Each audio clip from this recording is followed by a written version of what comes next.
Hey guys, welcome back to the Screen. I'm Erika. I'm Charlotte. I'm Emily. We hope you guys have been enjoying our episodes so far, liking, commenting, and sharing with your friends. If you missed any of them, head on over to our channel and watch. And if you're not already, be sure to subscribe while you're there. This week we'll be discussing a very important documentary regarding climate change, so we hope you'll follow us once again as we join together via Skype to bring you conversations through the screen.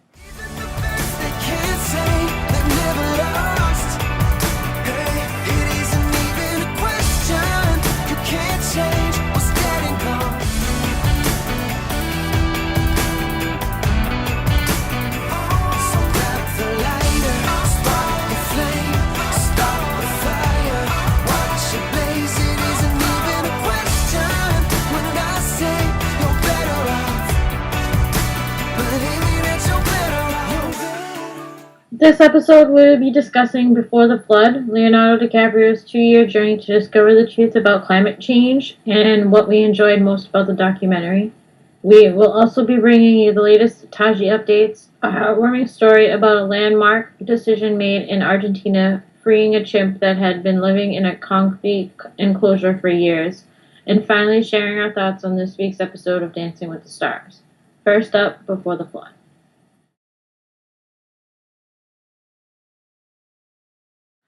This week we wanted to discuss the documentary Before the Flood, which follows Leonardo DiCaprio's journey around the world to hear from scientists, experts, and world leaders about how climate change is affecting us. The documentary seeks to emphasize how we as humans must change the way we buy, consume, and more, or the world as we know it, with all of its diversity, will be, as Leo says, history. The film, which was directed by Fisher Stevens, aired on National Geographic on October 30th in 171 countries and 45 languages commercial-free. To further ensure that as many people as possible could see it, Before the Flood was also available in full on YouTube, as well as Hulu, iTunes, Facebook, Twitter, Amazon, and Google Play. It features visuals that are both breathtaking and heartbreaking, but ultimately leaves the lasting idea that the world is not the same as it once was, and that we need to make some serious changes if we want there to be any left for future generations. So what did you guys think after watching this documentary? For me, I was really just blown away by the entire documentary. They talked about a lot of things that we've discussed in the show previous. And climate change is something that's very important to me. It's something that I've really tried to educate people on a lot of in my everyday life as well as through the show. And I just feel like there is so much that we don't really know. And there's so much that needs to be brought to surface. And I think that Leo definitely has a smart plan and is trying to envision a world where we, instead of killing it, we're saving it, because at this point we have reached a breaking point, and if we don't start doing something now, it's going to be too late. And it's really an eye-opening thing. So I found the documentary to be really intense in a way. I was really shocked at a lot of the information that was given in it, and I was really left speechless. Just with a lot. There was things that they were talking about, like fossil fuel, for example, and how that's one of the biggest things to do with climate change today and global warming. And I was just like, whoa, because fossil fuel is like carbon dioxide, and basically the movie or the documentary was saying that we use that for everything that we do. And if you think about it, there's like billions of people, and I was just like shocked that we're killing the earth. It just takes simple changes in your life that we could just save it day by day. And I'm just shocked. Yeah, and I think it was kind of sad to hear. There was a point in the documentary where he talked about when people first really started getting interested in climate change. they would say, oh, you just need to change a light bulb. And then he said, we're past that point now. You can't just do that anymore. There's so much more to it. But I think it was really important to be able to see everything, because the images were breathtaking, but it was also very sad, to really see it firsthand. And I think that's really important for people that don't want to believe in climate change. The fact that he went to all these different countries, too. When he went to India, they said that they got a year's rainfall in 5 hours, and it ruined all of their crops. And that was insane. And, just to hear world leaders from other countries talking about the United States and how reliant we are compared to them and how much more energy we use compared to them, it was just mind-blowing. And I was actually proud because I told my professor about this documentary and we ended up watching it in class. But I am in a global climate change class, and a lot of the stuff that was in the documentary are terms that we've learned in class. And so, I was able to, relate better to the documentary as well. I think it was very well done. I think it had a lot of different topics, as Erika was saying, and Charlotte, a lot of stuff that we've discussed on the show. Such as palm oil and, things about our oceans and coral bleaching, and a lot of that is really, really important. And I'm really glad that they also focused a tiny bit on factory farming, not quite as much as I would have liked, because if you watch the documentary Cowspiracy, that's all that it's on, and how big of a factor factory farming is, as far as pollution and methane and all those kinds of things. So I'm glad that they did touch on that, and I think they were very strategic about putting it at the end, because if they put it at the beginning, people would just tune out. So to put all of these mind-blowing facts at the beginning and then kind of lead into factory farming and cattle and things like that, I think that was a good idea. I think maybe they could have talked a little bit more about that, as well as plastic. I think plastic is another huge thing that I wish they had talked about, because it does affect, the oceans, and, it blocks the oceans from being able to absorb carbon dioxide, which is what they're naturally supposed to do, as well as, destroying plants and animals in the ocean. So I wish they talked a little bit more about that. But I think the most mind-blowing thing for me was to see how much people would adamantly deny climate change based on their interest in fossil fuel profits. And, I think that was really sad. And it's a lot of politicians and world leaders. And, I think especially now, two of the things that we really don't talk about on the show are religion and politics, because they're just so controversial. But, I will say that in this election, there have been candidates that do not believe in climate change. And to me, I just feel like that's very sad, because it's such an important topic for us, and it's such an important thing, the future of our planet. And, there is, people that deny the science behind it, but there is science behind it. And I feel sad that it's not a bigger issue, and that there are so many people that still don't believe in it. So I think that part was really sad to see, that there are a lot of world leaders that really deny it. And, I hope that can change. And I think documentaries like this really go towards that, making people believe a little bit more because they can see it firsthand. So, I hope that more people watch this and really understand where our planet is going. Something that really shocked me while watching was, it said in 2040 you'd be able to save people, and that there would be no sea ice left in the Arctic Ocean.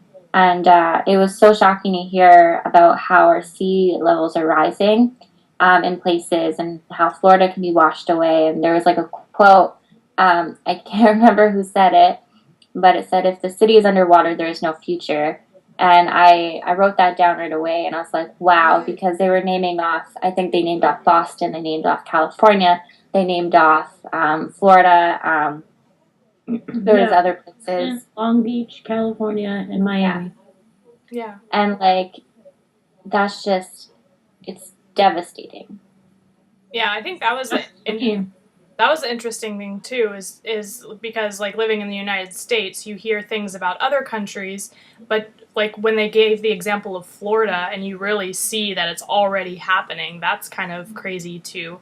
I know that thing about, like, sunny day flooding. Like, they call it sunny day flooding when, like, literally the water just comes up from the sewers. And that's the water rising in the oceans, and that's terrifying to think about. Especially because they named Boston as one of them, and guess where I am? So, yeah, that's kind of scary, especially to me, so. Yeah. But anyways, I don't know if you heard what Erika said, but she was saying that the statistic that she found mind-blowing was that by 2040 you can sail across the North Pole. And, you know, I agree that that's definitely kind of a scary thought. Because the thing about climate change is that, you know, we have the Earth that's warming, so that's obviously melting the ice, but the ice is also important because it reflects the sunlight. So if it's not reflecting the sunlight, obviously we're absorbing that sunlight, and it's just going even faster. You know, so there's all these processes that are being accelerated, and to know that we're that close to being able to sail across the North Pole, I think that's terrifying. And it kind of reminds me to, like, my very second episode when we were talking about the seal slaughtering, and I had mentioned how, like, even in the Arctic Ocean or rubber seals, the Gulf areas and stuff, when mother seals are giving birth, the baby seals need land to be born on, and instead we're just gonna see, like, even the animal population just drop, because I have a feeling we're not gonna have seals and polar bears too, because there's nowhere for them they're gonna drown, like polar bears. Yeah, polar bears. There have been reports about about polar bears actually attacking humans, and they don't usually do that, but it's because they're not able to have the resources, aka the land, to hunt for fish. And so obviously they're hungry, they're angry, and they're going after humans now. So hangry, yes. And so, you know, they're seeing huge problems as well, and, you know, I think it's a very sad thing to see that we are affecting these species in other parts of the world, and, you know, it's crazy how much of an impact our choices have on everything else. Yeah. So we will, of course, put the links to Watch Before the Flood below, and be sure to let us know your thoughts. So did watching this film make you feel differently about your own habits, or cause you to believe climate change really is a problem? And if so, what did you find most surprising? And if you still don't believe in climate change, tell us why. We're looking forward to hearing what you think.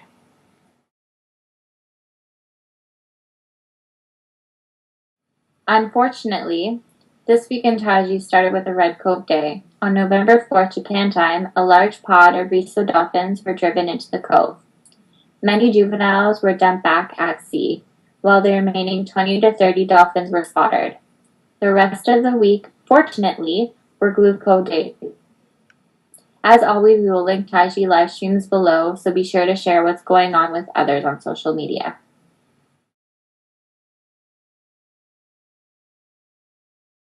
Cecilia the chimpanzee has spent years living in an enclosure at Mendoza Zoo in Argentina. Without companionship, many argued that living alone had caused her health to deteriorate. However, in a historic ruling last week, Argentine Judge Maria Alejandra Mauricio declared that Cecilia isn't a thing, but a being subject to non-human rights. Based on this ruling, the judge ordered Cecilia to be freed from her life at the zoo and transferred to the Great Ape Project Sanctuary in Brazil. This organization has worked for 2 years with the Association of Officials and Lawyers for Animal Rights to get Cecilia freed. Judge Mauricio said that this ruling has to do with the species' rights to life and development in their own natural habitat. A representative from the Great Ape Project hopes that Cecilia's ruling will pave the way toward better treatment for animals in general. The judge also requested that the lives of the remaining animals at Mendoza Zoo be improved after her departure. So we hope you enjoyed this story, and we will, of course, link this article down below for you to read and share.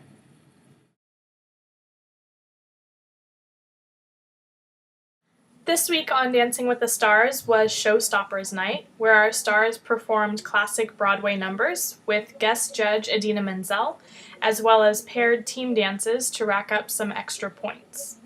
We saw a few perfect scores, some professional injuries, and at the end of the night we lost yet another one of our stars to an elimination as we move closer and closer to the mirror ball. So what did you guys think of this week's episode, starting with Calvin and Lindsay, who performed a waltz inspired by the Broadway hit Cats? So I thought that Calvin and Lindsay were really elegant, and again, his ability to inhabit a dance floor and flow across the floor is just really inspiring and amazing. And I always enjoy his dances, and this week was no exception. So I thought this week's dance was very beautiful. The song and the outfits and their waltz was perfection. I was a huge fan of them this week, and I totally felt the vibe of a Disney movie. But seriously, like, stunning. So I actually disagree with the outfits. I did not like them at all. I hope that they were fake fur, but I mean, I didn't like they were okay, but I thought the fur on the bottom of Lindsay's dress was like a little bit too much. I don't know. I wasn't a fan of the outfits. However, I did feel like that they did have beautiful lines and that it was very elegant. It was not my favorite of the night, but I did like it. So next we have James and Jenna, who performed a jazz number based on The Wiz. So for me, I was a little disappointed this week in this routine.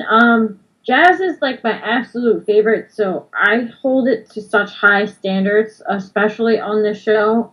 So for the first time in this competition, I felt like James lacked confidence, and he messed up several small parts, and he was ahead of the music at the beginning. So clearly I disagree with the judges, but again, I like James. I just was really like, I'm so hard on jazz, so like can't like me really any judge. So I was a huge fan of this week's dance. My mom is a huge fan of The Wizard of Oz. Like, in her house, you're walking up the stairs and she has Wizard of Oz pictures and like 3 glass cabinets full of stuff from The Wizard of Oz. So I grew up watching the movie like all the time. And I thought it was really well done. It was one of my favorites, actually. Surprising. I love James and Jenna's dance, and big fan. Hoping Sharna feels better soon, though. I know. I feel so bad because you can really tell how much she wants to be there with him and how much he wants her to be there as well. Because you can tell that he really misses her, and although, you know, I think James and Jenna are doing well together, but I think what Charlotte was saying about the confidence, I think it has to do with that he's not with his original partner. But I mean, I actually think that they did well. I did see a little bit of hesitation on his part, but I mean, he's such a performer, so I just thought it was really fun. But I mean, it was cheesy, but then again, they're doing Broadway, so I mean, I can kind of see that. But I mean, he's such a performer, and I actually got Fred Astaire vibes from him because I recently watched the Easter Parade with Fred Astaire and Judy Garland, and I really got those vibes from him, just like the way he was dancing and like including other characters and things like that. So I mean, I enjoyed it. I didn't like it as much as some of the other performances, but I mean, as Charlotte said, she really loves jazz, and I think nothing can really compare to Lori's jazz routine that she did a few weeks ago. That was so good. But yeah, I mean, I did like it though. So next we have Tara and Sasha, who did a Charleston inspired by Sweet Charity. So honestly, the Charleston is so hard to do, and she left me speechless this week. Like, I'm not usually a fan of the Charleston at all, but she brought it. And she lit it on fire and danced her ass off on top of it. Like, I was, like, blown away. She had no limitations, like, during her choreography. She just really impressed me. I really wasn't a fan of their Charleston, and that's all I'm going to say regarding this week's performance. Tara's was also one of my favorites. I think it was super cute and fun, and it reminded, she didn't do Chicago, Lori actually did, but it actually kind of reminded me of Chicago just because of, like, the feel and, like, the era that they were doing. But I just thought it was really cute and fun, and I think she did do a really good job. So next we have Jana and Gleb, who did a waltz inspired by Waitress. So one thing about Jenna is she is an actress, so she can literally become the character within the few seconds that she needs to become the character, which is such a huge asset to her on the dance floor. But I feel like this dance showcased her ability to flow with elegance, similar to Calvin and Lindsay, who I've talked about before, how they have this ability to flow. I felt like she kind of showed that this week. And I also really related to her theme, which is Waitress, and, you know, kind of like her whole story. So I really liked it. They had mentioned at the beginning of the episode that I guess Gleb had an injury, so it was really nice to see that he got out there with Jana. I found that Jana really got into the emotion of the dance. I thought it was so beautiful, and I loved it. And also, like, the song that they picked, I think it was Leona Lewis that was singing. I don't know if I'm correct. Am I? I think you are, yeah. Yeah, okay.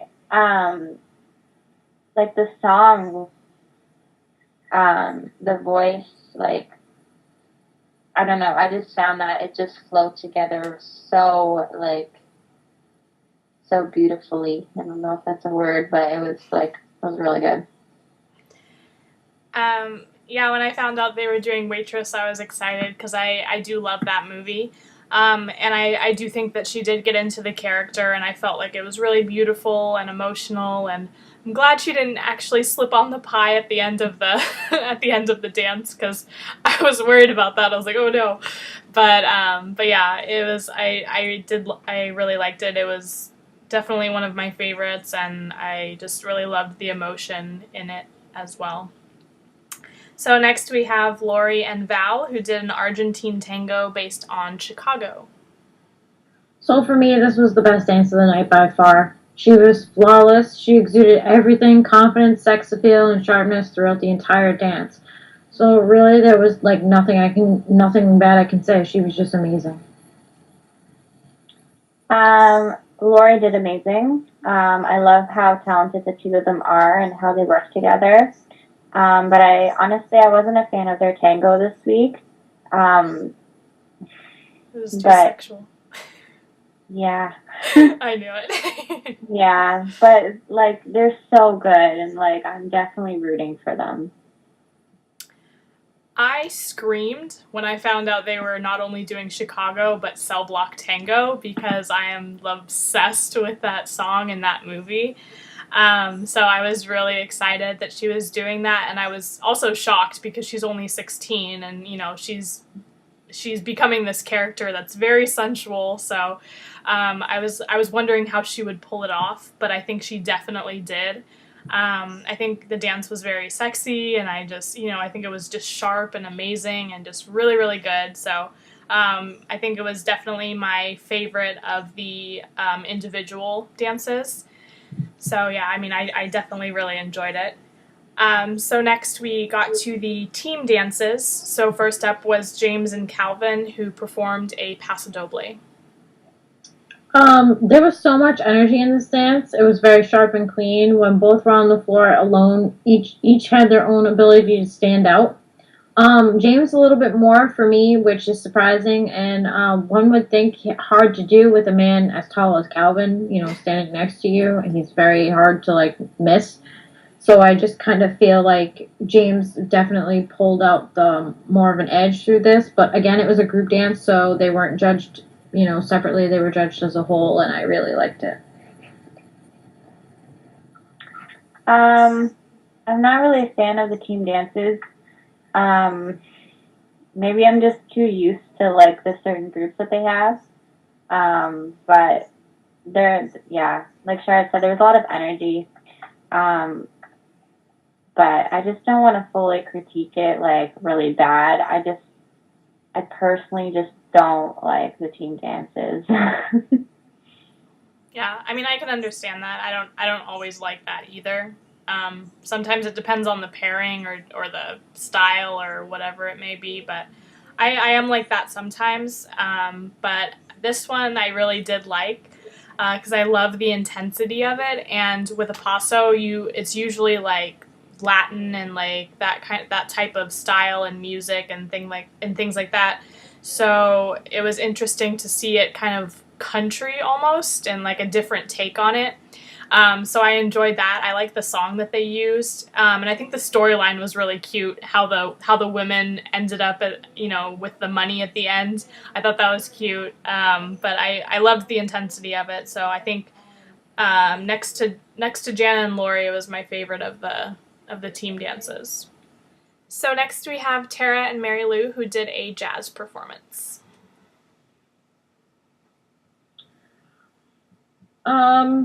Again, for me, I'm so judgmental on jazz, and there was a part when the dance ended and before Tom started speaking that you could hear Bruno go gorgeous mess.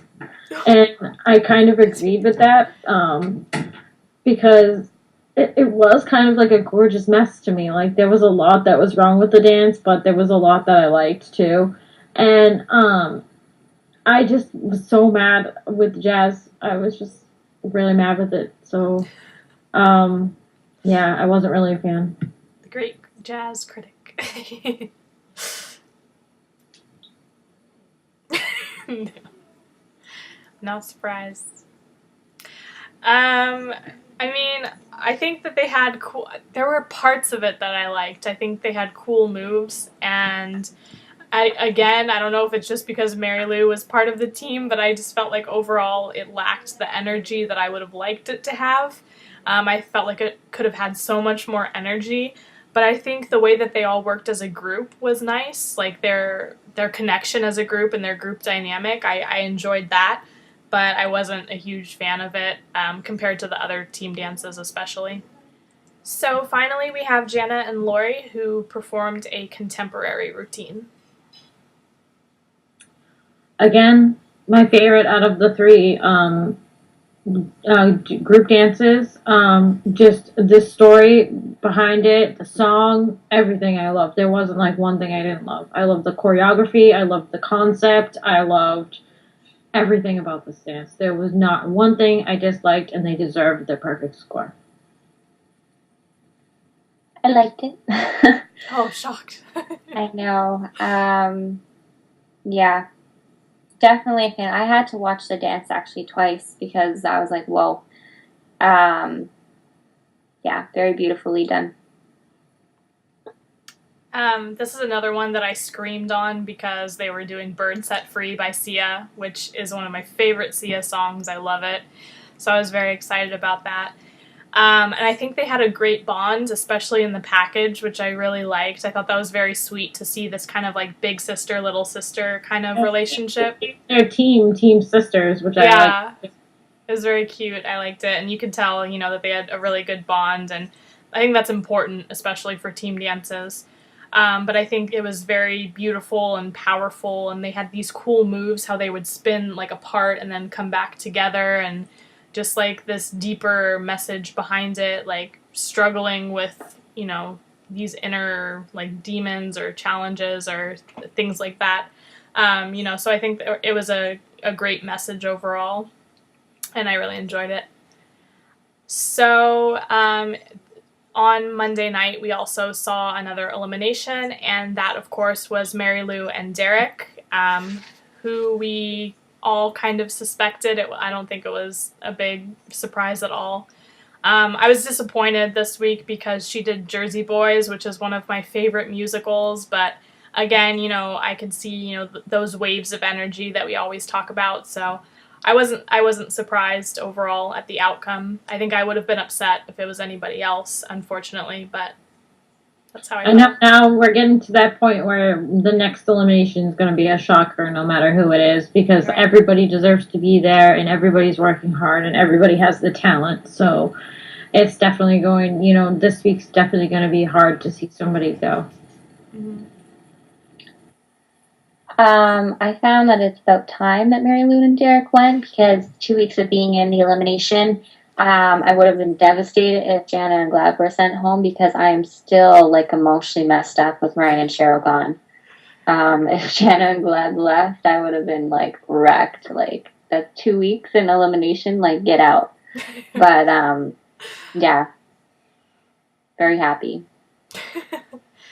Yeah, I don't think anybody was surprised, but next week we may be surprised. But I will give it to them this week. I really actually liked their dance this week. I thought it was well done, but towards the end, I found that she just was very slow. Like, Yeah, I felt, there's those bursts of energy, like me and Emily always talk. She comes out really strong, and then by the end, she's flapping on the dance floor, like she doesn't know what she's doing. So. Yeah, so I mean, I think it was time overall, but we'll see how we feel with next week's elimination. So we hope you all enjoyed our thoughts on this week's episode of Dancing with the Stars. Be sure to leave your thoughts down below and join us next week, where we will be discussing next week's episode. This week's Song of the Week is by a band we have featured before on our show, Florida Georgia Line. Their latest track, featuring Tim McGraw, May We All, has this feel-good feeling to it. With lyrics like "May we all grow up in a red, white, and blue little town," and "May we all know that nothing ain't cool till you wear the new one." It reminds me of growing up and realizing things, but at the same time feeling blessed to have experienced those many challenges as well. So I'm usually kind of selective about country. I used to really listen to country a lot, but lately I haven't been super into it. But this song I really do like. I love the words and the message of it. And I really do like Florida Georgia Line, and I think, it's a good pick since the CMAs were just recently. But I like the song and I like the message, and there's a line in it where they say, "You learn to fly or you just free fall." And, I think a lot of the song really talks about striving to do more and like really wanting more for yourself, but if it doesn't work out, you'll still be okay. And I think that's a really good message, especially now in our world today. And, I don't know, overall, I really like it and I would recommend it. Emily kind of just took the words in my mouth. Sorry. Okay. I'm a fan of the song. I just heard it today, and it's something that does have a good message to it, and like, I am going to listen to it again. It's definitely a song that is like a mood lifter, and I love those kind of songs. So yeah, listen to it. So, as always, we encourage you guys to download, stream, however you can access this song and listen to it for yourself. Okay, guys, that's our show. We hope you enjoyed this installment of Through the Screen. If you did, be sure to like down below and also subscribe to the channel. We also appreciate any feedback you may have. We post new videos every week, and we'd love for you all to join us and tell your friends. Next week, we will be discussing a brand new topic, so you won't want to miss it. Until then, thanks for watching, stay informed, and we'll see you next time. Bye! Bye!